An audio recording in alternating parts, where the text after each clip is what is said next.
Les missionnaires envahisseurs conquérants sont des brigands, des malfrats, et des pilleurs.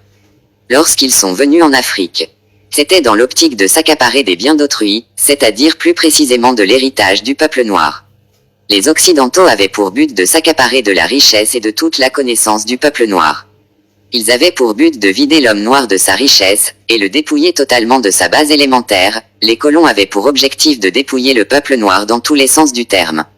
Par conséquent, ils ont détruit les statues des pharaons égyptiens noirs, ils ont cassé le nez du sphinx, ils ont brûlé la bibliothèque d'Alexandrie, ils ont volé des œuvres d'art, des tableaux, et des statuettes. Des cartes géographiques, des ouvrages, ainsi que des matières et des objets servant à développer des technologies. Les Occidentaux ont rencontré sur leur chemin certains Noirs non initiés, qui avaient malencontreusement des transcriptions des récits bibliques mal rédigés et déjà dénaturés par un groupe de Noirs non initiés rebelles et idolâtres.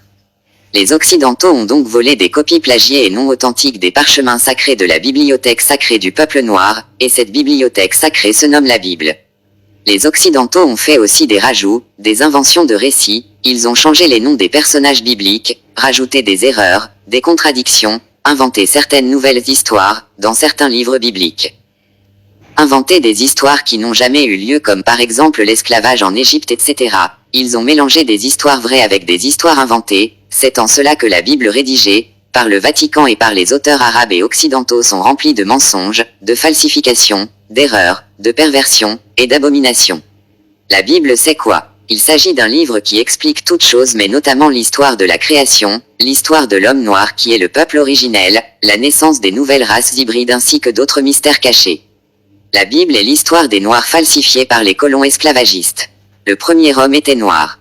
La première femme était noire. L'Afrique est le berceau de l'homme. L'Afrique est le berceau de l'humanité. L'écriture est née en Afrique noire.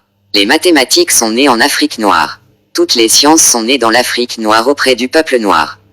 Tous les patriarches et matriarches bibliques sont uniquement de race noire. Il n'y a jamais eu de prophète blanc. Il n'y a jamais eu de prophète métis, arabe, maghrébin, chinois. Il n'y a jamais eu de prophète issu des peuples hybrides. Les personnes sur cette terre qui ne sont pas 100% noires sont issues d'une hybridation, un gène étranger, qui est un gène non approuvé par la loi spirituelle. Un véritable prophète ne doit pas être né d'une hybridation. Un véritable prophète doit premièrement être issu du peuple originel. Les blancs et sans mêlés sont des enfants hybrides. La spiritualité est une question de race. Chaque race a une signification. La race noire représente la race divine de la royauté. Les autres races sont les races héritiers de l'ADN des anges déchus et rebelles. Les blancs et toute personne issue du métissage sont les enfants des anges déchus. Le véritable créateur unique n'a jamais créé des peuples hybrides, issus du métissage. Selon le livre d'Enoch et selon Genèse 6, 2 et Genèse 6, 4 dans diverses traductions. Les anges déchus sont descendus sur terre, et se sont unis avec les filles des hommes, de par cette union sont nés des Néphilim, des blancs hybrides issus de croisements. Le Créateur unique a créé uniquement la race noire, qui est la race de la perfection, la race sainte, élue, la race divine, la race gracieusement bénite. La mélanine est une bénédiction divine, les personnes qui ont de la mélanine ont leur peau qui brille au soleil, car l'homme noir est l'être de lumière, il absorbe la lumière et la synthétise. C'est lui qui est la base, le commencement et la fin de toute chose dans le visible par le verbe de Loba. Le salut de l'humanité dépend du peuple noir initié. Toutes les religions sont fausses et abominables, les élites religieuses sont des menteurs, leurs livres religieux sont des impostures.